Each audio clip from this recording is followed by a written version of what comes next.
Hello everyone, Lesleyanne here from Lesleyanne Sparkle, and today I thought we could make some rag flowers. Now I saw this in a magazine. I have put some pictures taken from the magazine at the end of the video for you if you want to go and have a look. But this is how... this is what the instructions were to make these flowers, although I have sort of changed it a little bit. It gave specific sizes for the diameter to cut out. I kind of used my own sizes, and I actually freehand drew some as well. That's me. I do my own thing a lot of the time. So for this you will need some hessian. You may have some laying around from possibly your children's Christmas sacks or just in your crafting stash, but there's always hessian available. So you will need hessian. And then as you can see, I'm drawing out the circles and they overlap a little bit. And I'm just going around it with like a felt tip pen. I will be cutting them out, but not just yet. And you need to make sure that you're not right on the edge of your hessian. Come in a little bit, because of course hessian does fray a lot, especially when you're working with it. So you want to be away from the edge. So this is literally the start. Now the next stage is they recommend that you use your sewing machine and do some zigzagging stitches around the outsides of the circles. You don't really have to worry about the inner bit, but the outsides, almost like the figure of 8.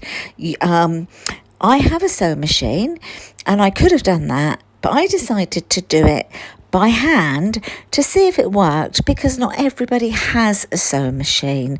So I thought I would try it this way, so that if it works, you could maybe sit in the evening like I did, and I was also watching TV at the same time. And I kind of quite like that. I like to craft and watch telly. It just seems really cozy for me to do that. So I thought I would give it a go. So I literally just had, needle and thread, and I went round twice around each, of the circles, and it worked absolutely fine. So if you don't have a sewing machine, you can do it this way. Now I'm just going to pop you on to a really quick time lapse, just while I carry on going around all of these circles.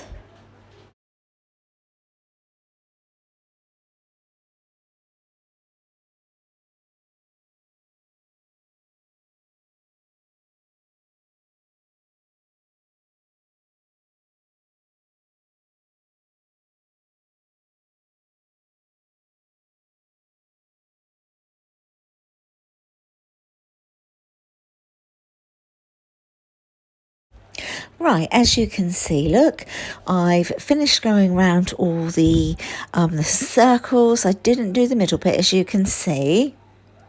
So that's fine to leave that bit out. So now it's time for you to have a look at what fabric you've got. Decide what you're going to use.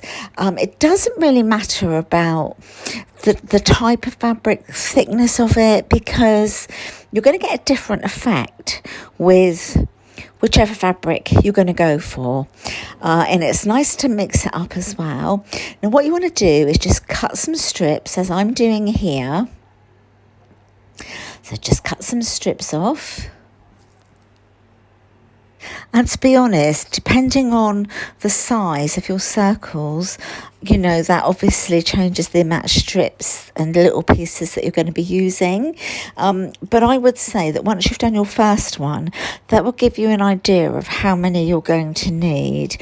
I would say I probably used, I don't know, maybe 30 to 40 in each flower, so it does take quite a lot of fabric. But as I say, it really depends on how big a flower you're going to be using, how thick your material is, etc.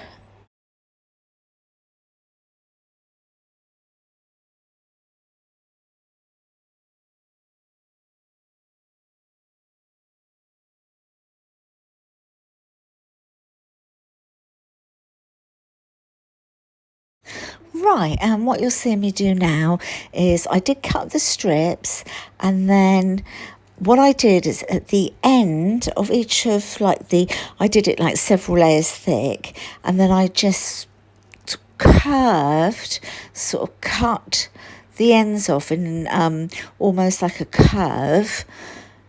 I'm probably not explaining that very well at all, but I'm just taking the squareness off. On some of them, I actually just cut them into like a point, so I cut the corners off, because the end of the strips of fabric, whatever you've got on the ends, it does create a different look of the flowers. So some of them I just left straight. Some of them, as you can see, I was sort of curving it off at the end, and on others I was doing, as I've already said, just taking the corners off so it became sort of pointed, or I did like an inverted sort of cut into the fabric so that it was almost like, like a ribbon effect. So you just want to do that to all the pieces of your fabric. As I said, I did mine several layers thick, so then I could just, I had several done at the same time. So I'm going to be showing you that the lengths that I cut, I did some longer than others, and then some of them I actually cut in half lengthways to make some of them a lot thinner.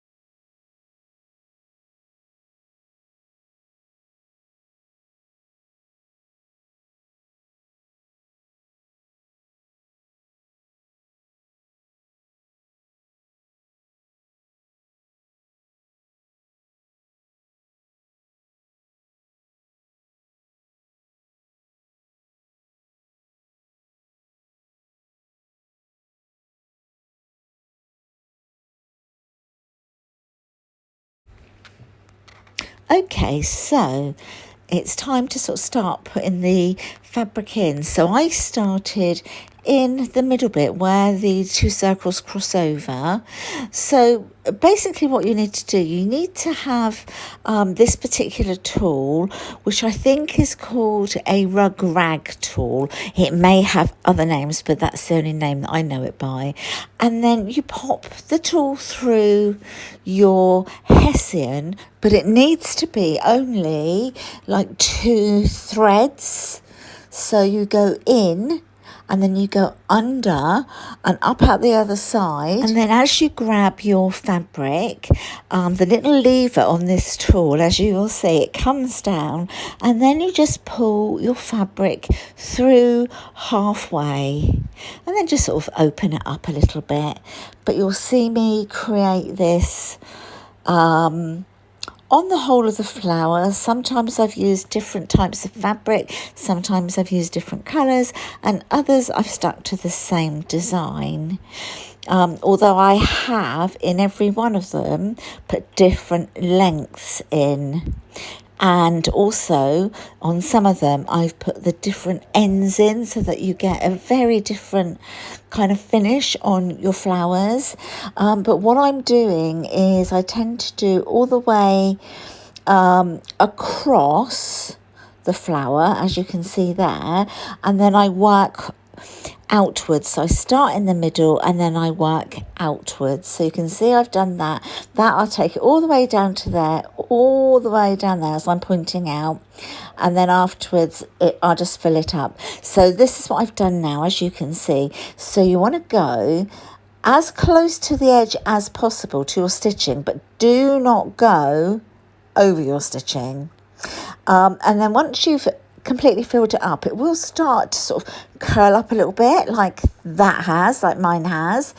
So I just turned it over, cut out the figure of 8, the 2 circles, and now I'm using some really good fabric glue, and I've got a stick that was from my plum tree when we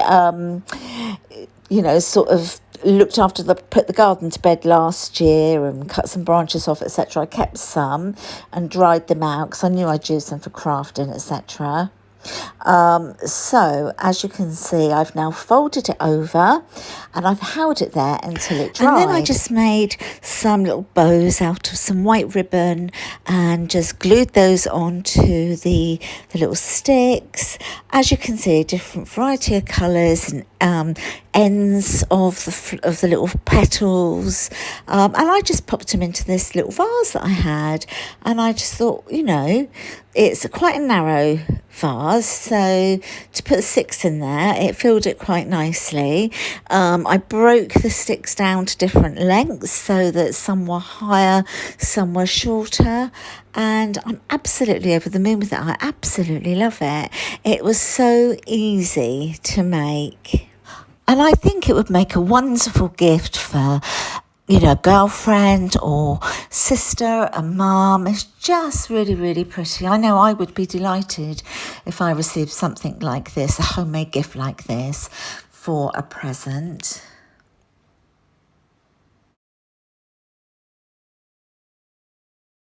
And I found this pattern in Style at Home magazine, so I've just popped in, I just took a photograph of what I saw in the magazine. This is what their flowers look like. There's no right or wrong way at all of making them. And I've just put mine on the dining table, so I've just got this little mirrored tray here with some coasters in, a candle, and then I've just put my little vase with the flowers in the centre of the table. And the next thing I'm going to make is I'm going to make a cushion. So this is like a shell shaped cushion. So husband's printed me off too many. Okay, so I had to print this off. I will put the link in when I make it, in case anybody wants to make it. And then, but what you do is you line this up so that the lines here, they actually do come together. So this is like your template, and so you do one for the back and one for the front of your fabric. If you want me to do a video on how I make this like shell little cushion, as I say, that line would meet up with this line here, look. So it would be like, it will look as though it is a shell, like that sort of thing. And that'd be front and back, as I say. But if you want to see a tutorial on that, if you could let me know, because that's my next little project. I've got ready and waiting, and I've got my fabric ready for it.